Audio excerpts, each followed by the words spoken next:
नमस्कार दोस्तों, लीगल विस्तार पाठशाला हमारा यूट्यूब चैनल, इसमें आपका हार्दिक स्वागत है। मैं CS विपुल सेठ। जैसा कि आप सभी को पता है कि 1 फरवरी 2025 को हमारी वित्त मंत्री ने बजट 2025 लागू करा, जिसपे हम लगातार ही वीडियो बना रहे हैं। अब TDS और TCS के अंदर क्या क्या चेंजेस आए बजट के अंदर, ये मैं आपको इस वीडियो में विस्तार से समझा रहा हूँ। तो आइए वीडियो की तरफ चलते हैं। जो सेक्शंस के अकॉर्डिंग मैंने अपनी एक टेबुलर लिस्ट बनाई है।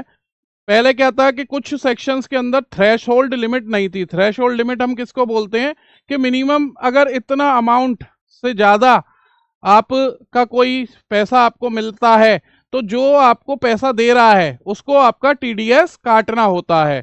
तो अब चलते हैं सेक्शन वाइज कि क्या क्या है। करेंट थ्रेश होल्ड और प्रपोज थ्रेश होल्ड का मतलब क्या है, ये मैं आपको बता देता हूँ। करंट थ्रेशोल्ड का मतलब है जो फाइनेंशियल ईयर 24-25 पे एप्लीकेबल है। मतलब जो ये हमारा अभी फाइनेंशियल ईयर चल रहा है, इसमें हमारा TDS को लेके क्या थ्रेशोल्ड लिमिट है, मैंने वो बनाया है। और इसके अलावा अब जो हमारा फाइनेंशियल ईयर 25-26 मतलब 1 अप्रैल 2025 के बाद जो हमारा TDS पे प्रोविजंस एप्लीकेबल होंगे, उसकी टेबुलर फॉर्म में मैंने यहाँ आपको अपनी एक टेबल बनाई है। ये टेबल इस वीडियो में रहेगी, तो आप इसको भी देख सकते हैं और मैं आपको समझाने की कोशिश करता हूँ जिससे कि आपको अच्छे से समझ आए। तो चलते हैं वीडियो की तरफ। सबसे पहले हम बात करते हैं 193 इंटरेस्ट ऑन सिक्योरिटीज। मतलब ऐसी बहुत सारी सिक्योरिटीज हैं, जैसे नेशनल सेविंग स्कीम है या कोई बॉन्ड है जिस पर हमें इंटरेस्ट मिलती है। तो पहले क्या था, पहले कोई भी थ्रेशोल्ड लिमिट नहीं थी, बट अब 1 अप्रैल 2025 से अगर आपको 10,000 रुपये या उससे ज़्यादा का इंटरेस्ट आता है सिक्योरिटीज के ऊपर, तो जो भी आपको ये इंटरेस्ट पे करेगा उसको आपका TDS काटना होगा। 194A ये बात करता है interest other than interest on securities. जैसे कि अगर आपको बैंक से, कोऑपरेटिव सोसाइटी से, पोस्ट ऑफिस से कोई भी ब्याज मिलती है, तो सीनियर सिटीजन के लिए वो लिमिट अभी तक 50,000 है, अदर्स के लिए 40,000 है। अब 5,000 है इन अदर्स केस, मतलब 50,000 है सीनियर सिटीजन के लिए, 40,000 है अदर्स जब बैंक या कोऑपरेटिव सोसाइटी, पोस्ट ऑफिस आपको पे कर रहे हो। और अगर आपने कहीं पे अपना अनसिक्योर्ड लोन दे रखा है, किसी थर्ड पर्सन किया या किसी कंपनी में आपने कोई अनसिक्योर्ड लोन दे रखा है, या किसी पार्टनरशिप फर्म के अंदर आपने कोई लोन दे रखा है और वहां से आपको कोई इंटरेस्ट मिल रहा है, तो उस केस में थ्रेशोल्ड लिमिट 5,000 है अभी। अब बजट के बाद ये थ्रेशोल्ड लिमिट कितनी हो गई, सीनियर सिटीजन के लिए तो 1,00,000 रुपए हो गई, 50,000 रुपए हो गई अदर्स के लिए, अगर उनको बैंक, कोऑपरेटिव सोसाइटी या फिर पोस्ट ऑफिस से ब्याज मिल रही है। और इसके अलावा अगर किसी और थर्ड पर्सन से, मतलब प्राइवेट लिमिटेड कंपनी या LLP या किसी फर्म या किसी प्रोपराइटर से कोई इंटरेस्ट मिल रहा है उसको, तो उस केस में थ्रेशोल्ड लिमिट हमारी 10,000 रुपए की हो गई है। सीनियर सिटीजन्स के लिए एक सेपरेट वीडियो में बनाऊंगा जिसमें मैं ये बताऊंगा कि उनको इस बजट से क्या क्या लाभ हुए हैं। 194 के अंदर डिविडेंड, जो हम इंडिविजुअल शेयर होल्डर को डिविडेंड मिलता है, उसमें पहले थ्रेशोल्ड लिमिट 5,000 थी, जो अब गवर्नमेंट ने 10,000 रुपए कर दी है।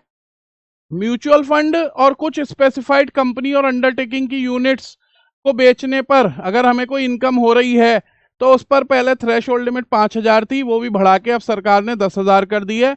इसके अलावा अगर हमें कोई lottery, crossword puzzle, winning from race horses, इनसे अगर कोई भी इनकम प्राप्त हो रही है, तो पहले ये था कि अगर टोटल जो अमाउंट है वो अगर 10,000 रुपए से ज्यादा है, मतलब अगर आपने साल में 4 बार विनिंग फ्रॉम लॉटरी से अमाउंट जीता और वो अमाउंट अगर 10,000 से ज्यादा होता था तो TDS काटना पड़ता था। अब सरकार ने इसको 10,000 रुपए सिंगल ट्रांजेक्शन कर दिया है। मतलब अगर अब एक ट्रांजेक्शन आपकी 10,000 रुपए या उससे ज्यादा की होगी तो आपको TDS काटना पड़ेगा। इसके अलावा विनिंग फ्रॉम हॉर्स रेसेस, इस पर भी आपको वही 10,000 रुपए पहले एग्रीगेट में देखने पड़ते थे, बट अब इस पे भी सिंगल ट्रांजेक्शन में 10,000 रुपए गवर्नमेंट ने कर दिए हैं। अब बात करते हैं इंश्योरेंस कमीशन। बहुत सारी इंश्योरेंस कंपनियां हैं जिन्होंने अपने एजेंट बना रखे हैं, वो उनको कमीशन देती हैं। तो अगर ऐसा कमीशन अब तक आता था, तो अगर वो कमीशन साल में 15,000 रुपए या उससे ज्यादा होता था तो उनको TDS काटने की जिम्मेदारी थी। अब इस लिमिट को बढ़ा के गवर्नमेंट ने 20,000 रुपये कर दिया है।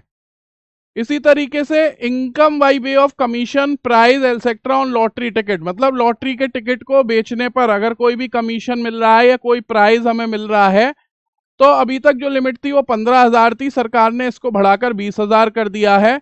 इसके अलावा कमीशन और ब्रोकरेज, अगर आप रियल एस्टेट ब्रोकर हैं या आप कोई कमीशन एजेंट हैं, अगर वहां पर आपको कोई भी कमीशन मिलता था तो अभी 15,000 रुपये से ऊपर का अगर अमाउंट मिलता था तो आपको टीडीएस काटना होता था। इस लिमिट को भी बढ़ा के सरकार ने 20,000 रुपये कर दिया है।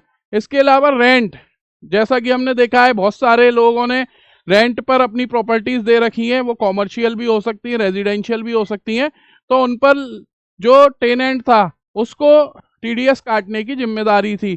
तो पहले ये अमाउंट कितना था, 2,40,000 रुपये। अगर साल में आप किसी को रेंट दे रहे थे 2,40,000 या उससे ज्यादा, तो आपको उसका टीडीएस काटना होता था। अब इस लिमिट को बढ़ा के गवर्नमेंट ने कितना कर दिया, 50,000 पर मंथ और पार्ट ऑफ अ मंथ, मतलब टोटल 6 लाख की लिमिट कर दी है गवर्नमेंट ने कि अगर आप अब किसी को 6 लाख रुपए या उससे ज्यादा का रेंट देते हो तो आपको उसका टीडीएस काटना पड़ेगा।